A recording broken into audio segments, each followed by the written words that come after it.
Good afternoon, good evening, good morning to all of you wonderful people who are joining us today on this fantastic Thursday afternoon for a much needed important session which is being brought to you by Emory's Goizueta Business School. I can see quite a few of you who have started trickling in. For those of you who are joining in, we would really love to know which city are you dialing in from. So in the chat window, if you could let us know which city you are dialing in from, we really love to know where our audiences are coming from. I have two people joining me all the way from the USA. I'm from India, and we're all super excited, and I'm sure so are a lot of you. We have crossed around 100 students. Hi, Sankalp from India. Which city? Which country? Okay, quite a few of you from India. Anyone who's from outside of India? Okay, there's someone from Pakistan, someone from Delhi, Mumbai. Great, fantastic. So keep that going. We really like to know where, as I mentioned, where our audience is coming in from. There's someone from Africa as well, which has joined in. I'm sure all of you are super excited about the session today, shaping the future of finance with AI.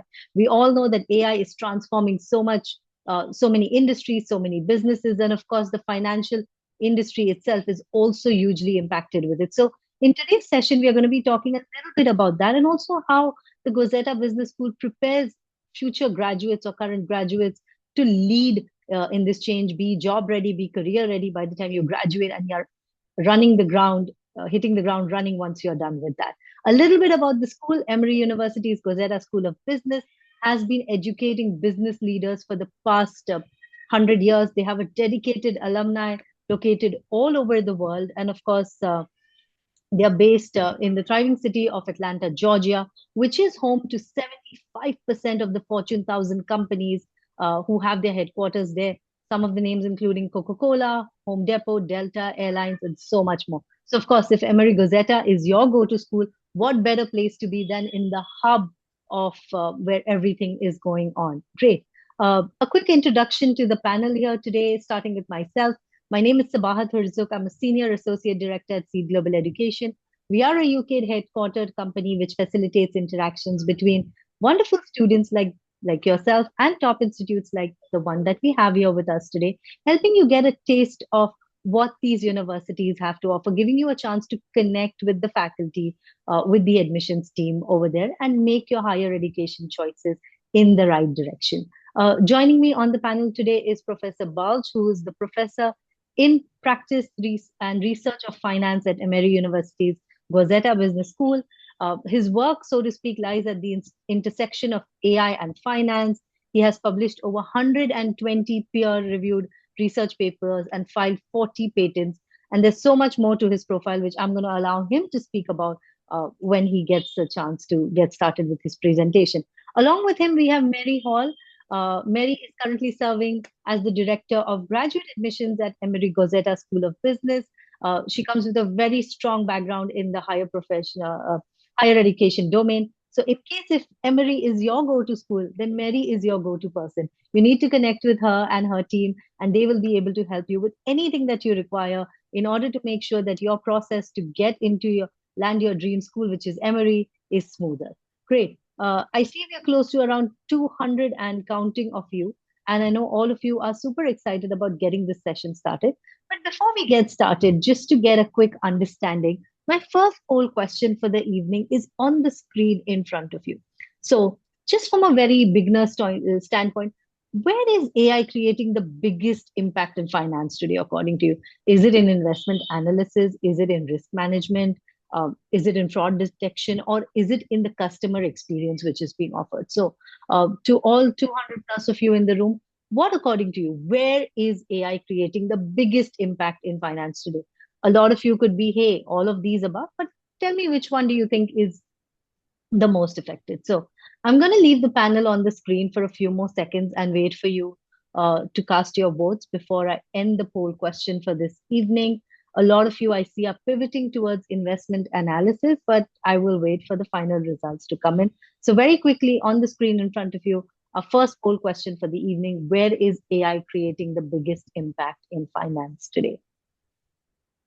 Wonderful. So I'm going to end the poll and share the results on the screen in front of you. As I said, a lot of you think it's in investment analysis, closely followed by risk management, fraud detection, and some of you feel it's in customer experience.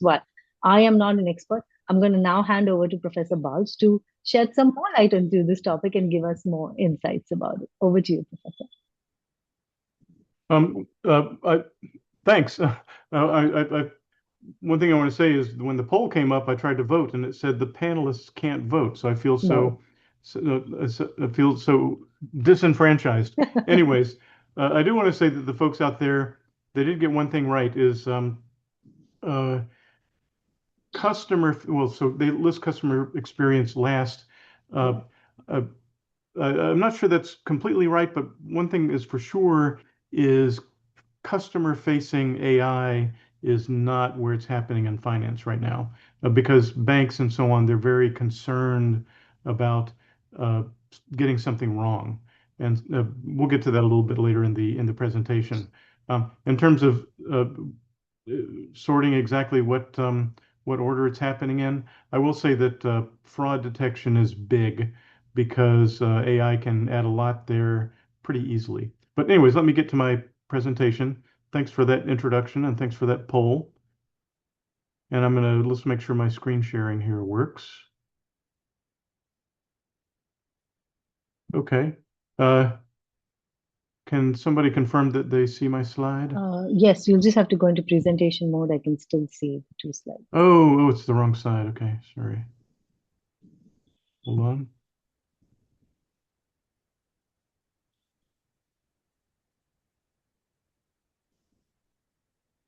Okay, how about Yes. that? Yeah, Okay, works. good. Okay.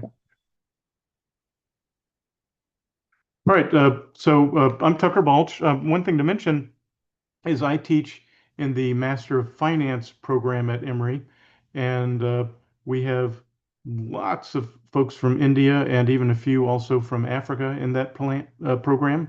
I want to say that our top student from last year was from India, and he's landed a great job actually here in Atlanta in finance, as a consequence of attending our program. So some of the most talented people in our programs and at our university are from India, so we love having you. A little bit about myself. Um, Key thing. I had been in the Air Force. I was a pilot in the U.S. Air Force. I was a professor at Georgia Tech for quite some time. I was at Carnegie Mellon Robotics. So my background education is in AI for robotics, machine learning, and so on. But later in my career, I became quite interested in finance and started research and teaching courses in AI and finance.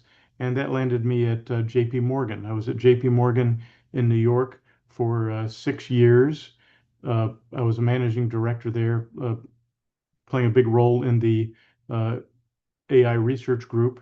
We grew there from like 5 people to 100 people. Anyways, great experience. But I wanted to come back to academia. So I returned to Goizueta here at Emory a year and a half ago. And like I said, I teach in the Master of Finance program, also in the MBA program. In particular, we're creating a new course called Technology Trends and Transformations. And actually, a lot of the slides I'm going to show you here in a moment are from that program. So if you join us, you'll see these slides again someday. Okay, let's think for a moment about the impact of AI on business. Couple different quotes here at the top. One that's a little bit scary. AI will eliminate 73 million jobs by 2030. But there a little bit of a silver lining here. Um, uh, Many of the jobs that will exist in another 5 years haven't been invented yet. You're probably seeing these. You're probably aware of these jobs cropping up yourself. Things like uh, uh, um, prompt prompt engineering and so on. We might be able to talk a little bit a little bit later. But a key thing I want to point out is this quote, which I think is exactly right, is AI isn't going to take your job. Someone who uses AI might take your job. So we take at Emory, we consider it crucial to teach you how to use AI in your practice of whatever your profession is. So we involve it. I involve AI in everything I teach. And actually for academically, AI is allowed. In fact, I think we need to encourage you and show you how to use it in an effective manner. Now, there are risks, and I'll talk about that a little bit going on, but we have to face the fact that AI is here with us to stay. This chart, just to mention, it shows job postings for software engineering. And you can see that they peaked around 2022, which is when ChatGPT came out, and they've been declining since. Um, and it's because AI can amplify and accelerate software development so significantly that there's less need for having so many software developers. However, those that succeed in that domain are aware of AI and they know how to use it. Okay, I want to also show you a survey. Um, my experience is with AI in banking, and these are some recent results of the top-rated banks that and how well they're rated with regard to AI. J.P. Morgan is number one, and they estimate that the impact of AI on their annually is $2 billion, which is significant if you think about their total revenue in any particular year. It's about 30 billion. You can see some of these other banks are leveraging AI to a significant extent as well. Um, a key thing coming back to the poll question that was posted initially is how is AI being used at these banks? In what in what capacity? So remember, we were talking about uh, customer is one of them. Fraud detection is another. These are relatively low compared to knowledge access. So within the banks, they're leveraging AI to help their workers access knowledge. A great example is legal. If they're creating a new contract with a new client, can they leverage an old one and adapt it to the new one? Um, Another thing to mention here is that this dark blue is internal use of AI. So almost all the uses are mostly internal. There's a few customer facing stuff. You'll see that under customer engagement, but that's considered risky, and they try to limit that in a number of ways. Okay, so that's the impact of AI. Let me talk about where AI came from. So I'm going to give you a little bit of history of AI. I think it's important because today everybody thinks that AI are these large language models, and that's all that AI is. There's actually a lot more to it, and it's important to know the history. And again, this is part of the class I teach at Emory, and I hope you enjoy it. But AI, the term was invented in 1956 at Dartmouth. And some of the big players that would eventually become big players in AI were there. I won't mention all of them, but I will call out Claude Shannon. The reason I like Claude Shannon is he was the essentially the father of something called information theory, but he also invented a computer that you could wear in your shoe that you could take to Las Vegas and win money at blackjack. So I love Vegas. So if you come to the U.S.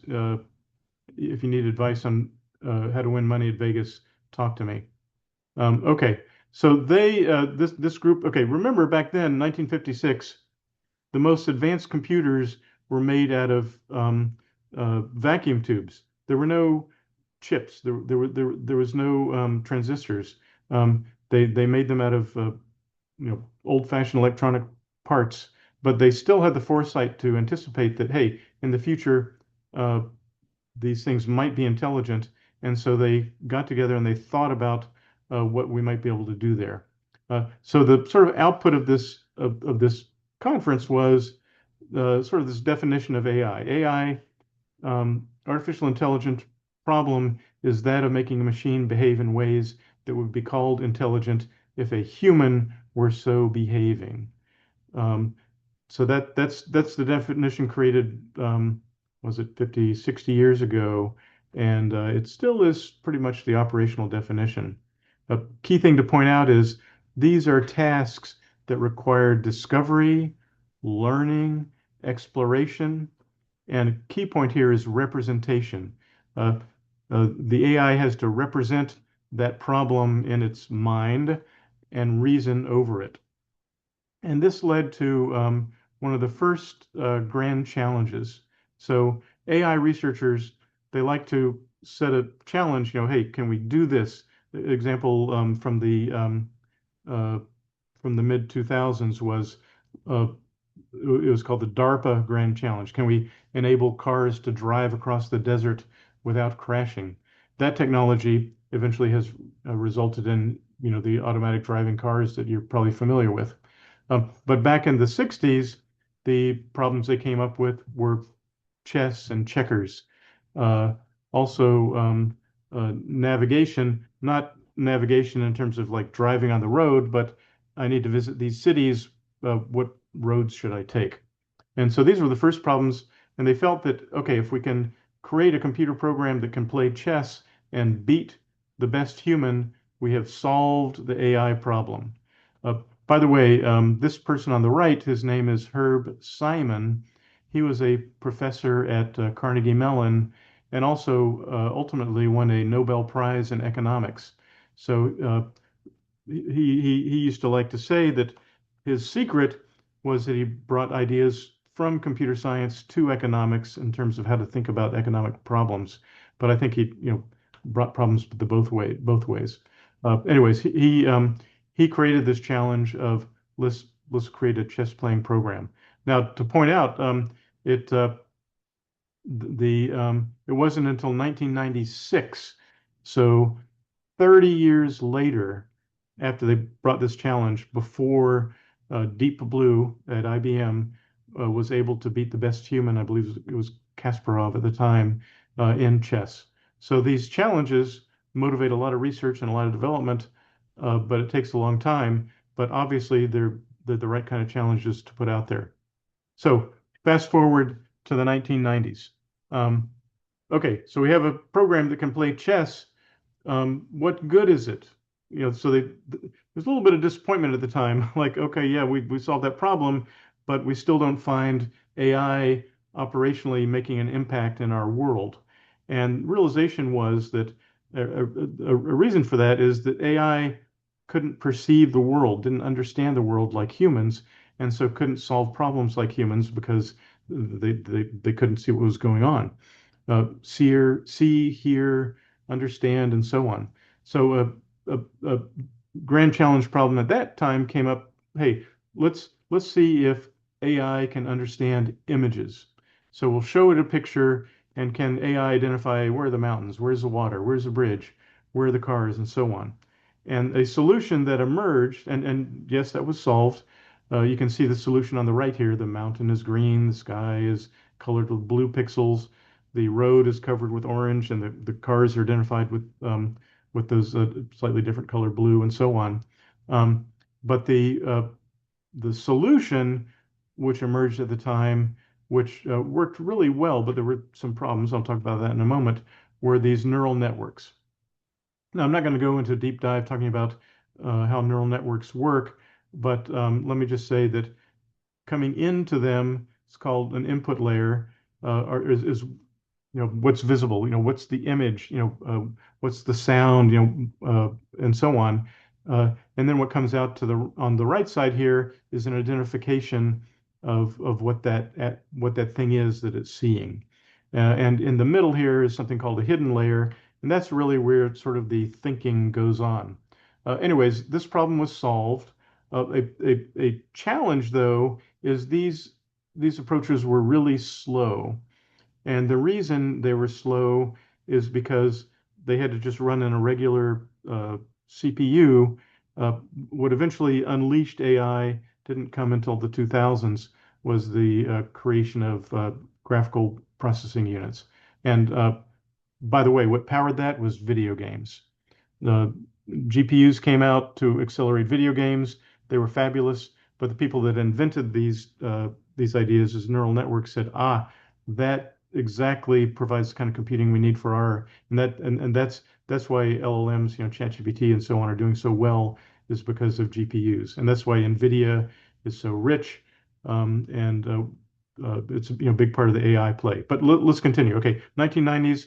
Let's identify what's happening in an image. Uh, uh, then somebody thought, hey, let's have a new problem. Let's show AI images, but have it describe it in words. And so this was a significant development and a significant solution. It's still something people use today. But the key innovation here was this idea that hey, these neural networks can both understand language and images at the same time. And actually, you can go back the other way, as you might be familiar with uh, uh, what is it, OpenAI DALL-E. You can describe an image and have it create it. So both significant developments. And key thing is that this stuff in the middle, this hidden layer, represents ideas in sort of an agnostic way. So the same idea helps us do translation, to understand text, and give text outputs and so on. And that of course led to what we're seeing today with these large language models, which are using these network approaches, but they go from language to language. Uh, and of course, still going to images is critical. But this was a key development that enabled ChatGPT, which launched, I guess, in was it 2023? And this is where we're seeing rapid development. Okay, now I want to do a couple experiments. You all are going to be my experimental subjects. Recall, so I'm going to do an experiment on you. Okay, actually I should have asked for a survey. Sorry, it's too late. But artificial intelligence is enabling machine to behave in ways that would be called intelligent if a human were so behaving. Okay, remember that was the original definition. So let's do a couple of experiments where we'll compare humans and AI. You, of course, will be the humans. So I'm going to give you a little bit of a challenge and ask you to think about it, and then we'll see if you do better than AI. But first, we're going to do the look at the human solution. So the problem here is I want you to close your eyes and imagine the following image. And we're going to ask an AI to do the same thing, but close your eyes, imagine a painting of a goat in a white Russian officer's uniform in the style of Rembrandt. I'll restate that. A painting of a goat in a white Russian officer's uniform in the style of Rembrandt. Okay, you can open your eyes, and I'm going to show you actually a human solution. And I expect a lot of you are wondering, where in the heck did Professor Balch get this idea? I'll tell you in a moment. But this is a painting actually that my daughter owns. And the way we came upon this painting was when I was working in New York. She and I visited the Metropolitan Museum of Art, and you can see here on the right the booth where we bought that painting. My daughter really loved it. We now have a collection of animals in various uniforms. But she contacted the artist and said, "Hey, how did you get this idea?" And she said, "Well, here's the goat I used, and here's the Russian officer." And he sort of using his neural network in his head, he put them together to create this goat painting. But it's at the time my daughter asked me, "Hey, Dad, you're in AI. What do you do in AI?" And I said, "Well, one of the things we can do is create images from these challenges." And so I showed her what AI could do at the time. So this is what, if you give AI that same problem, this is what it came up with 2 years ago. Now, look at that for a moment and tell me, is there anything wrong? Did it get something wrong? The answer is the uniform is red, not white. And we see this happen a lot with large language models, sort of things that can go wrong with them. And it has to do with, particular details in an image. Also occurs in text, that, they get most of it right, but not completely right. And a reason is these systems are probabilistic. So they're trained on millions and millions and millions of images, millions and millions and millions of lines of text, maybe billions. And they come up with sort of a statistically most likely answer to your question. And in this case, it's probably the case that most of the images of uniforms that it was trained on were red. Of course, there are probably very few images of goats in uniforms, but the uniforms may be majority of red. Okay, let's try another one. Um, One of the grand challenges in AI was presented in an environment called blocks world. And you're probably familiar with the little children's blocks where they um, put an alphabet letter or a number on them and kids stack them up and so on. Uh, but what happened in this AI blocks world is you would describe a situation or a setup for blocks world to the computer and then ask it to change it in some way. And then it would create a plan for getting from one place to another. But in this blocks world, the challenge today is let's create a image that reflects a description of a blocks world scene. So again, I want you to close your eyes and I'm going to describe this blocks world scene to you. I want you to imagine it in your mind's eye, and then I'm going to show you what AI comes up with. Okay, so the challenge is a photograph of a blocks world scene with three blocks. A, B, and C. B is on A, and C is sitting by itself. I'll describe that again, so keep your eyes closed. Three blocks, A, B, and C. B is on A, and C is sitting by itself. Okay, imagine that in your mind, what that looks like. And you can open your eyes now, and I'll show you what 2 years ago, what AI came up with. And it gets it really wrong.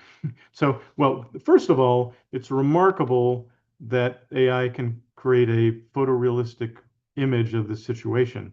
But in terms of the logic and where things ought to be, it's totally wrong.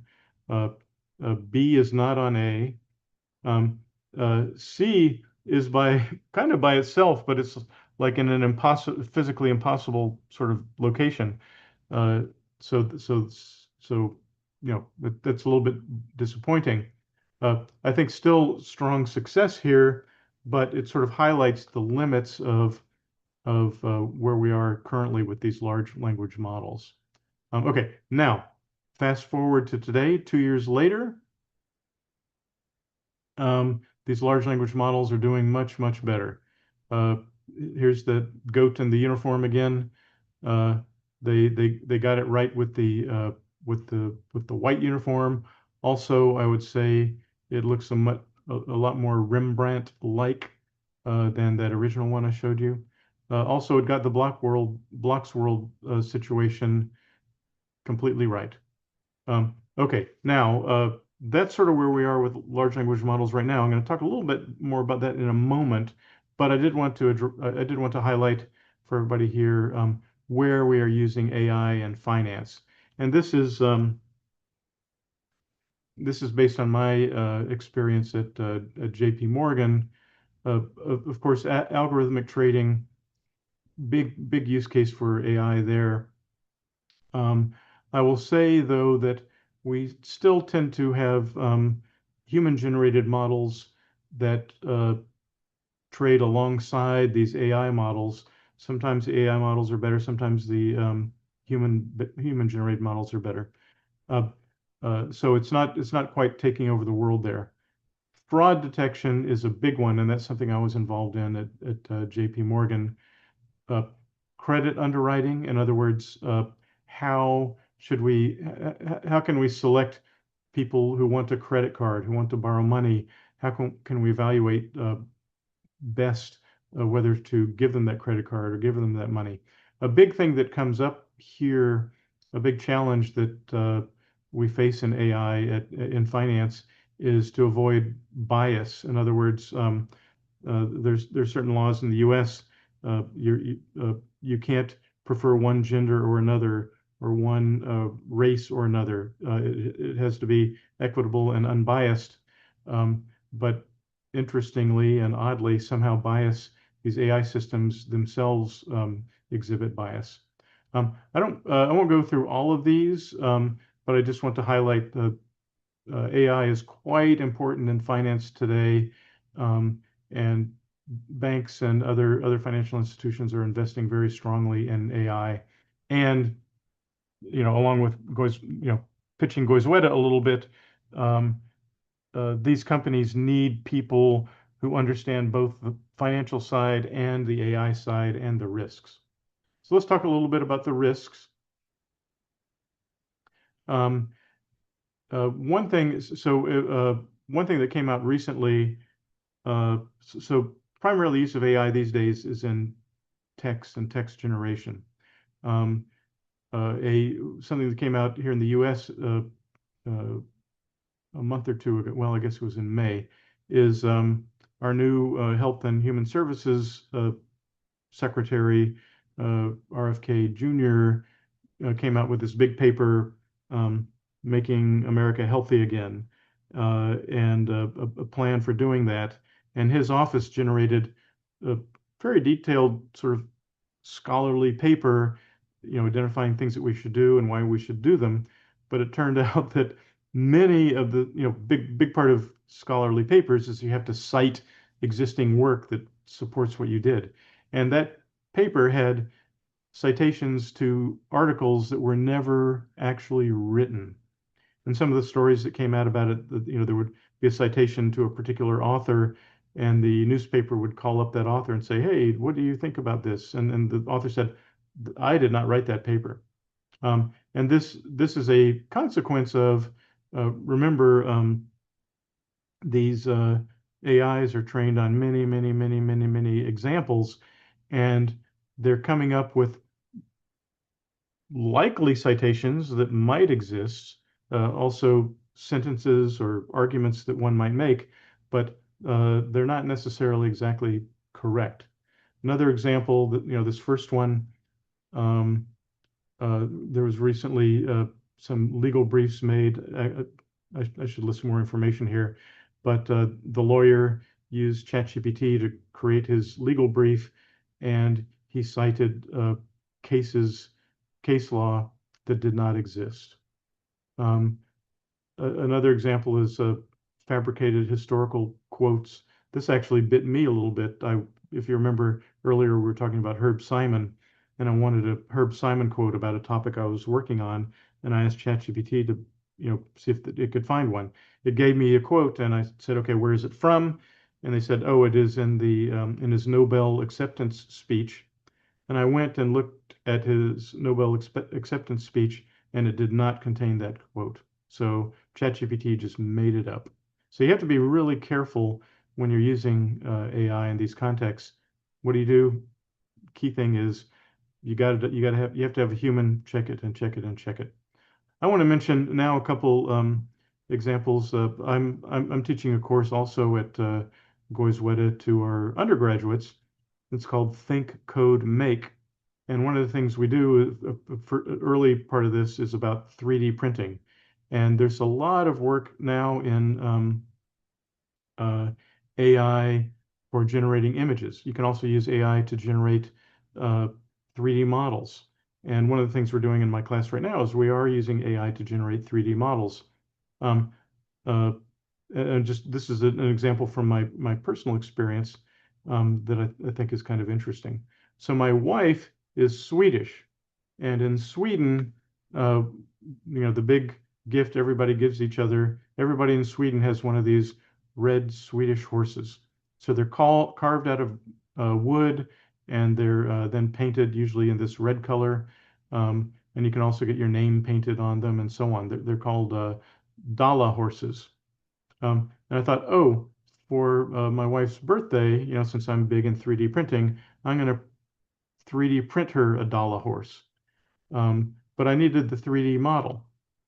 So what I did is there's an AI system where if you send it pictures of something that you want to make a model of, it'll generate the 3D model for you. Now, I want to point out here something, which is the ears. So in the oh, and by the way, in the background is the 3D model I printed for her. But the ears in the original model here are just sort of triangles, but in the design that came back from the AI system, it had the ears kind of like curved forward like this. Excuse me. And I wondered why. And I think the answer is that it had been trained on many, many um, drawings and photos of horses that have slightly differently shaped ears. Now, I want, think for yourself, imagine the horses you know of or the animals you know of. What do their ears look like? Um, and so I was also interested to see, well, what does a real horse look like? So a real horse looks like this. It's actually pretty close to that triangle of the original horse, but somehow, from the millions of images that the AI has been trained on, it came up with this different shape. But the key point I'm trying to make here is um, what came out of the AI was not a engineered reproduction of that original horse. It was influenced by the examples that it had been trained on. Um, and I don't know if that's necessarily right or wrong, but you have to be aware of this when you're thinking about how to use AI in your practice. Okay. Now, what can we do about it? The key thing, something at most banks now, also at Department of Defense here in the U.S. I teach this course to the Master of Business for veterans, so it's for U.S. veterans. And when I was teaching this course a couple of weeks ago, one of the people there said, "Hey, there's a Department of Defense directive about this." And Department of Defense says for weapons, we need to have a person there. A person has to be involved, before a weapon is deployed. Uh, Sorry to get into the weeds there, but I think it's an important data point. But also, in my experience at J.P. Morgan, when we're doing something that is client facing, in other words, a client has asked for help and we're giving them an answer, there has to be a person involved that approves it. Now that situation might not last forever, but it's going to be around for a while. Um, but well, let me talk a little bit more detail about what happens at J.P. Morgan. So first question we ask for a process, and one thing I want to mention is J.P. Morgan is a 200-year-old bank. It existed before computers existed. Whereas, for instance, Google and Amazon are companies that have only existed after computers existed. So I guess what I'm getting to is big banks like J.P. Morgan and many other businesses, uh, they've worked fine for 200 years without computers. So when we're going to add an AI system, we have to ask, hey, how does it compare to the existing process we have? Is it better? So a first question, if we're looking at automating a process, is just to ask, hey, can AI do it? If the answer is yes, okay, let's build it. But we run that AI solution in parallel with the human process, and we compare along the way. And if the AI system comes up with a different answer than the human would have, uh, we note that. We ask the human why, and then we use that for learning for the AI system. So we eventually end up with a situation like this. Um, if the AI system can solve the problem with high confidence, we'll gradually more and more send those solutions over to the AI and perhaps skip the human. Right now, that's not happening in banking, but I think we may begin to see more and more of those solutions happening there. Okay, so wrapping up, um, take-home messages for AI and finance. Um, if you're thinking about deploying an AI solution in a financial environment, evaluate the risks, consider how to mitigate them, uh, involve humans. Uh, I think that's really important. And the AI systems can learn, the AI systems can be trained by humans, they can learn from humans. I think there's always going to be a place for humans in these systems because ultimately we're replicating that human to human engagement. If we gain confidence in that AI solution, we will, gradually shift to that solution. So that's my uh, class. I hope you all enjoyed it.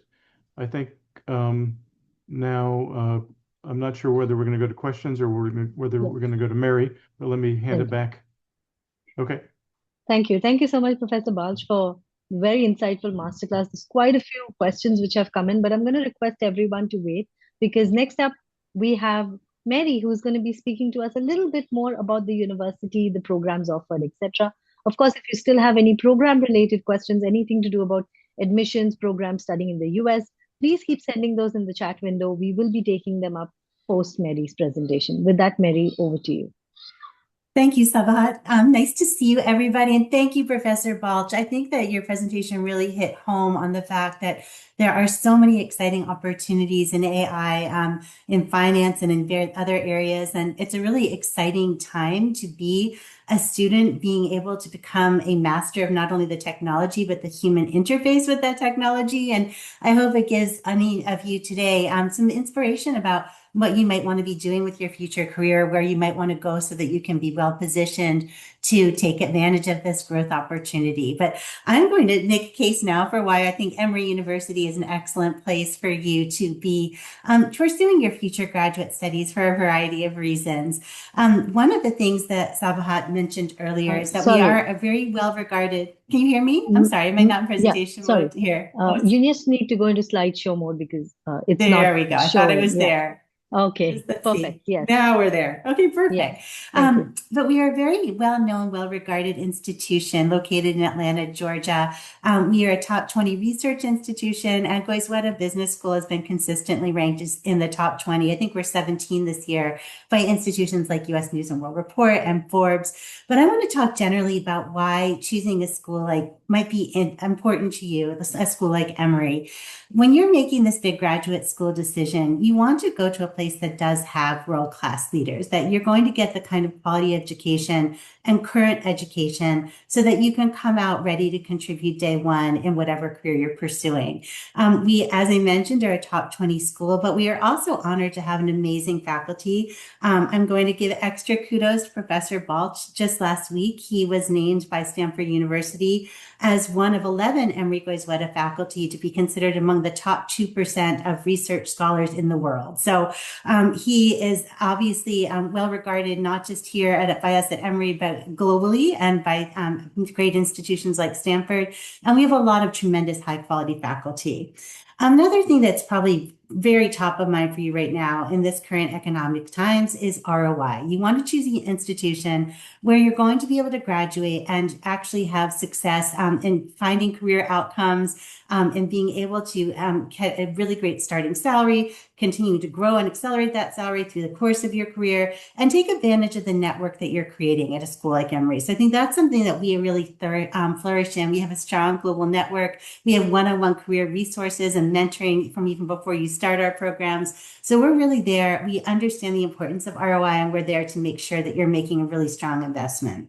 I think the other thing that's really nice about Emory in particular, and you can see this by our size here, we have 15,000 students total. About 7,500 of them are graduate students, which is far smaller than other graduate programs you may be looking at. We have very small cohort sizes, which makes for a really intimate class environment, gives you access to these professors and career management skills, and really gives you an individualized and personalized approach to your education that you may not receive at a larger school.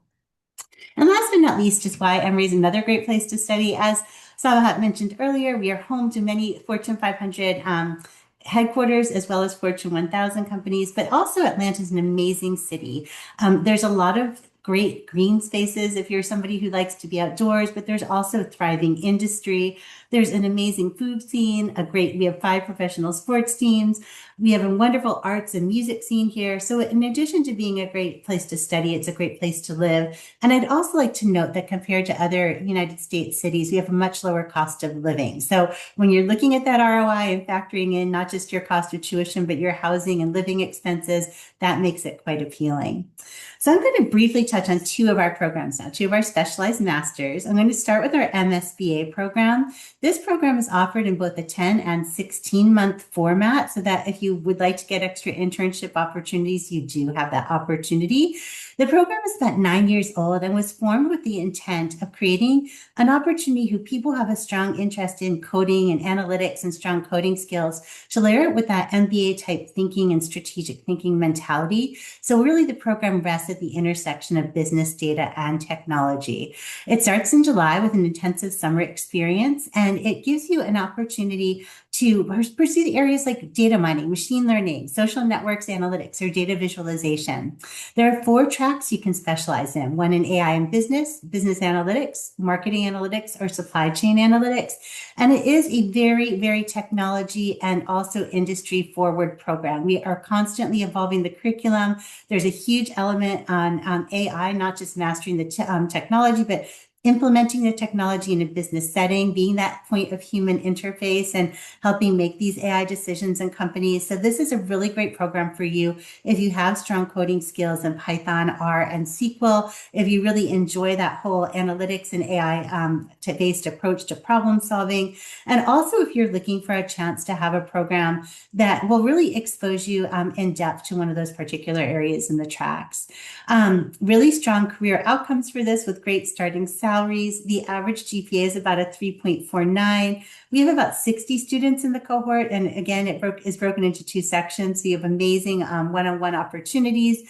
And then lots of really strong precedents of hiring from companies in all sorts of industries, consulting like EY, finance like JP Morgan or Truist, companies like Amazon. We also have had students go on to gaming. So it is really a diverse type of degree that exposes you to careers in a lot of different areas. And again, it is a STEM designated program. You're eligible for 2 additional years of OPT.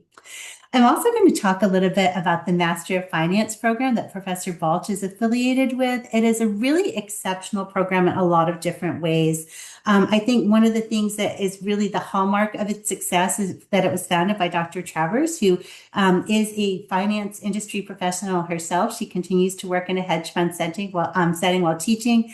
And she really came to this program and designed it with the approach that there's a lot of students that have practical finance knowledge and can book knowledge, but you don't necessarily have those hands-on experiential and analytical skills that companies value. So the curriculum itself is designed to give you a really more of a 4-term experience. You'll start with an onboarding and finance prep, and then do a term in global markets, one in asset portfolios, one in strategies, and one in practice. And if you look at the different courses, you'll see there are a mixture of that, very practical, common finance knowledge, things like equities and derivatives, alongside courses that are more technical in nature, like coding for financial insights, data visualization for finance. You do not need to know how to code to join this program, but we will expect you to have some sort of quant preparation, just some quant awareness. Any major is fine, though. We even have English and history majors, but come in prepared for a quantitative program. And then also we will teach you some of these basic skills in things like Python and R, and give you access in our amazing finance lab to 10 Bloomberg terminals and a variety of other different technologies.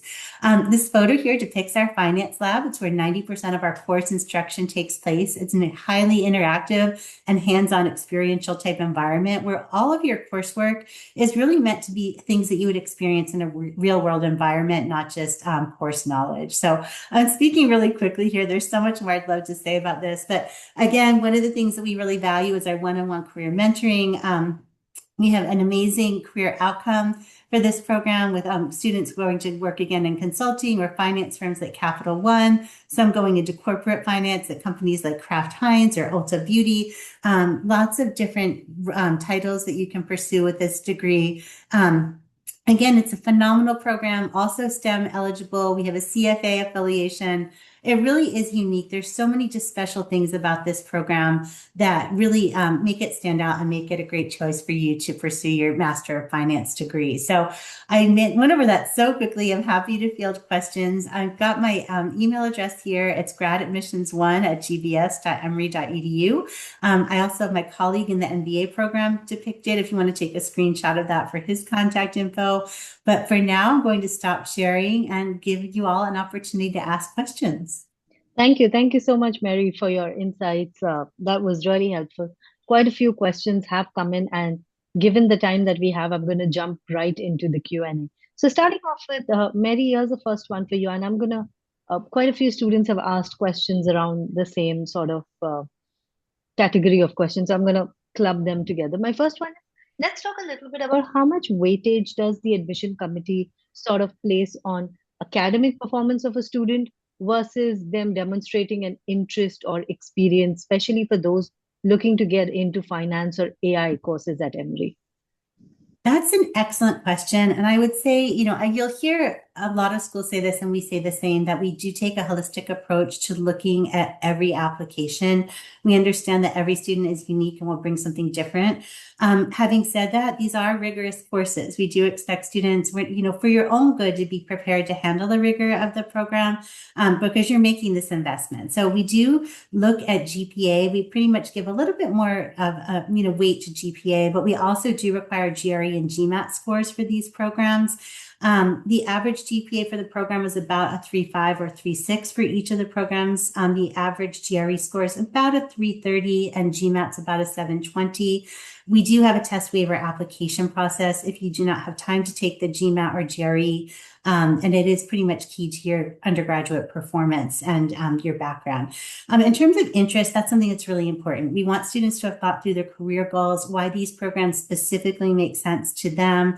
If you do have internship or work experience, we do like to see it, although some of our students do come straight into the program straight out of undergraduate. So again, we will look at all of these factors, but the students that have higher chances of acceptance and also higher chances for merit scholarship consideration are strong in all of those areas.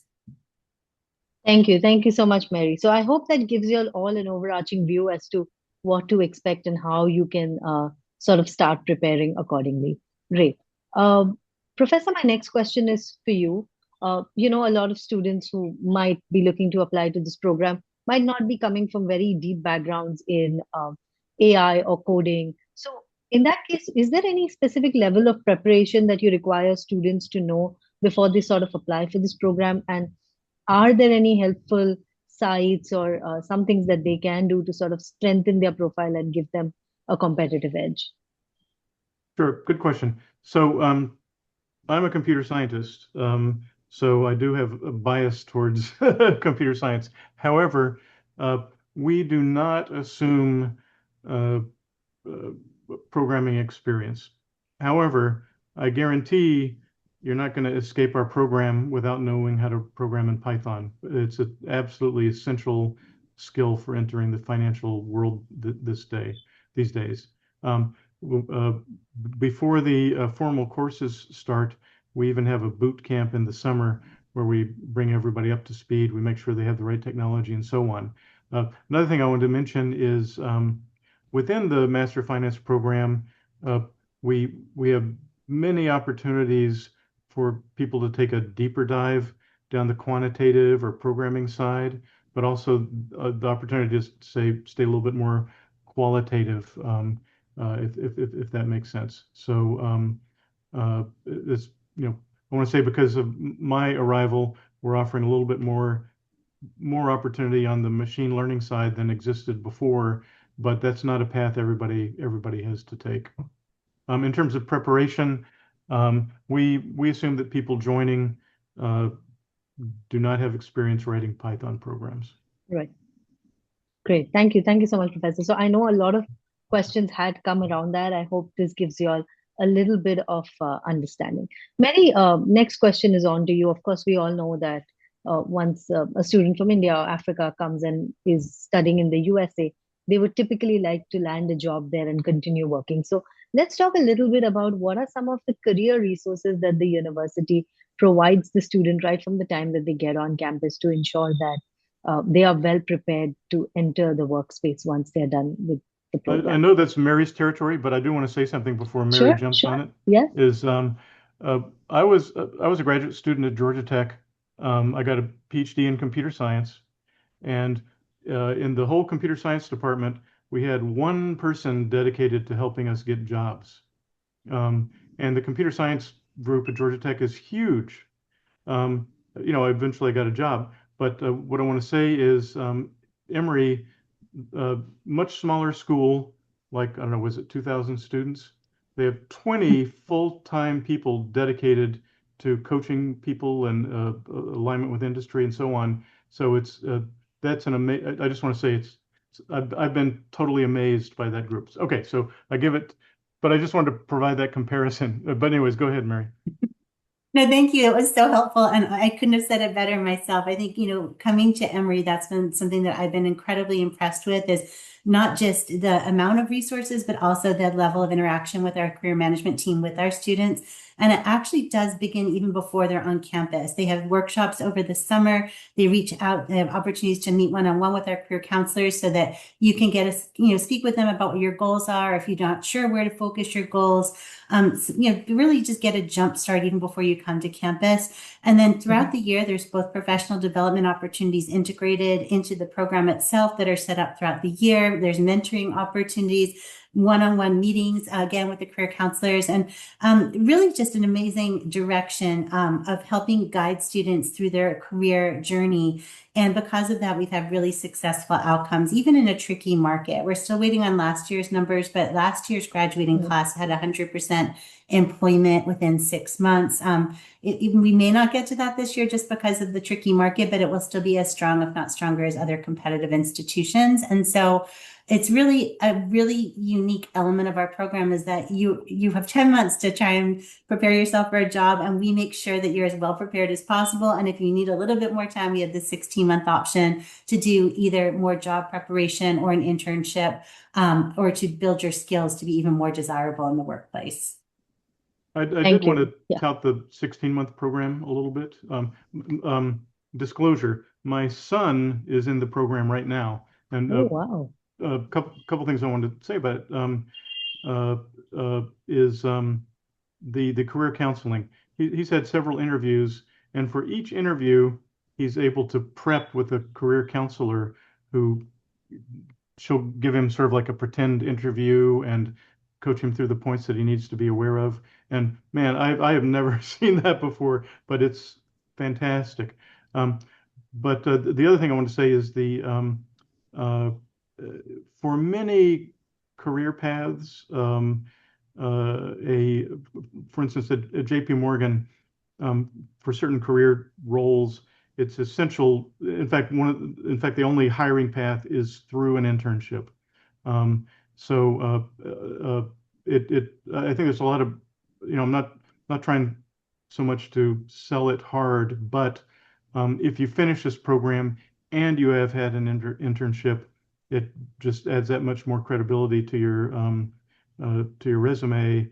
Um, it also provides the opportunity for that whichever company you were working with to potentially hire you later. And internships are a big hiring path in the financial industry. So I'm just saying you can go 10-month or 16-month. I think there's a lot of positive reasons for the 16-month program. Great. Thank you. Thank you so much, Professor. And thank you, Mary, as well. I hope that gives you all an overarching idea about what are some of the services that you can entail as a student while you are on campus. Professor, I'm going to bring my next question to you. There's always been a concern around will AI take over my job, etc. And there is a quote which says, AI won't take your job, but someone who uses AI will. So, what is it that, as potential people, working people, everyone needs to do in order to ensure that they are relevant and are effectively using AI in the right manner to not face this issue? Um, Number one thing, um, if you don't have a subscription to an AI service, get one. I know it might be expensive. I don't know if it's less expensive in India, but Hmm. uh, getting a ChatGPT subscription or Claude or whatever, um, and some of them have kind of free levels as well. But Yeah. use it, and here's the thing: you don't need to know about AI to use it. Just ask it questions. Let me give you an example of how I'm always asking it questions that I don't think it can solve, but it solves them. I'll give you a most recent one. Uh, one of my classes requires students to be on teams. Um, and it can be quite tricky, for a professor to assign people to different teams. So what I've done is I created a survey, and I asked them, uh, what are your strengths, what are your weaknesses, and then I just hand that survey to ChatGPT and say, I want you to make 10 teams of 4 from the answers to the survey, and here are the criteria. There has to be a computer programmer on each team. There has to be someone with communication skills, and make me these, and it does it. Um, but I guess what I'm saying is once you have that subscription, challenge it with um, with things that maybe you don't think it can do, but you'll be surprised. So I think that's the number one entree to understanding what AI can do for you, and you'll also begin to see its limitations. So someone who, companies don't want to hire someone who just blindly uses AI. They want somebody who knows what its weaknesses are and limitations and can leverage it appropriately. So, anyways, I think that's the Yep. first step. Thank you. Thank you so much, Professor. I know we've hit the time, but I'm just going to take one or two more questions, Mary and Professor, if that's okay with you, before we wrap it up. Sure. Of course. Yeah. Great.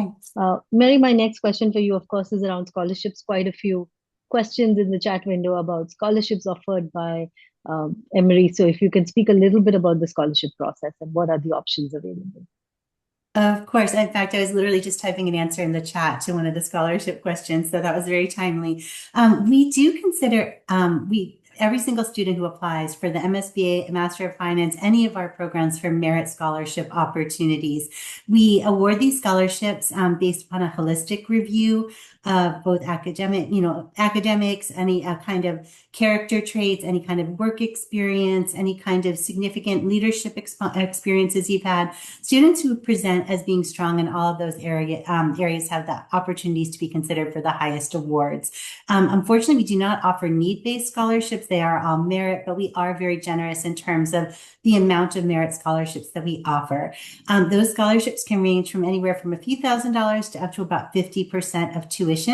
And students are also welcome to apply for external scholarships as well. And we also have a partnership. I know there are some seed-based scholarships that students can apply for, a 25% of tuition scholarship as well as a 50% of tuition scholarship. So definitely, don't be discouraged. There's no separate application process for merit scholarships. We just look at the information in your application and compare you to other students applying for that program in that round.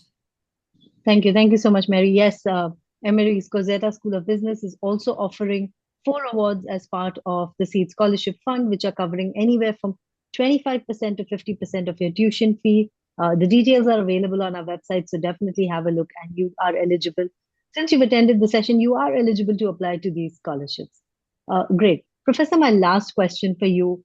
A lot of students have sort of asked this is about in the next 5 years or so, which jobs do you think will undergo a lot of change and still stay relevant with this advent of AI in the finance sector specifically? Sure. Well, a key thing to mention is I think AI is probably going to have the most impact, or impact hiring in the computer science field. If you're a developer, a software developer, it's going to reduce the number of jobs in that area. I think where jobs are emerging, not just finance, but any job that integrates AI with some sort of application, healthcare, finance, um, uh, marketing, and so on. I think those are where the opportunities are going to be emerging. Within finance itself, I think most of the areas that I listed in my slide, I think all of those are, or all of those particular places are going to be looking to hire people who have these capabilities. But it's important to have both, to know about the Yeah. finance itself and about the AI, and those are the kind of capabilities that companies are looking for. Right. Great. So yes, a lot of job options are still available for those of you who are looking to apply. My last question for you, Mary, and this is kind of a long one. From an admissions perspective, if a student currently has quant related experience, has finished their master's, and is looking to apply for this program while undertaking a GRE and some other projects as such to strengthen their profile, how would you rate their chances of looking at applying for the fall 2027 intake, or would you advise them to sort of work more on their profile and apply for the next intake? Oh my gosh, it's hard to say without seeing the specifics Yes. for that Yeah. particular student in front of me. But we do have a number of students who apply, we have one more round of admission for MSBA, and we have two more for Master of Finance for this year. If you will not have your GRE or GMAT scores completed at that point, as I mentioned, we do have a separate test waiver application process. So if you even wanted to start in this fall's intake in July or August of 2026, you're welcome to apply for the test waiver application. Having said that, you should have plenty of time, for applications for next year for the intake starting in 27, open in August, but we also have deadlines in January, and then March and then May. So I think that should give you plenty of time to continue to build upon your work experience, build upon your test scores, add any community or leadership opportunities that will all make you stand out. Great. Abbas, I know this question was posted by you and it's very specific to your profile. So what I would highly recommend is to get in touch with the team at Emory or to get in touch with someone at Seed, and we will guide you for that.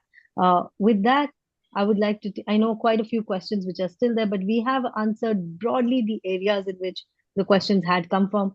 If someone still has any specific profile related questions, Mary has shared her details. You can get in touch with the team at Emory or even reach out to us at Seed Global Education and we will be able to guide you. With that, Mary and Professor, thank you so much for taking time from your busy schedules and for this wonderful session. And to all 150 of you, I know we had crossed 300 at one point. Thank you so much for joining this session today. And I'm sure it was super helpful to all of you. And yes, we will continue to bring more such masterclasses. And thank you so much, everyone. Mary has dropped down her email ID again. So in case if you wish to reach out to the team there, feel free to do so. With that, I would like to wrap up the session now. Have a great rest of the day, everyone. Bye. Thank you for having Sarah. us. Good to meet Thank you. you. Have a great day. And good to see Bye. everybody in India. Goodbye. Bye.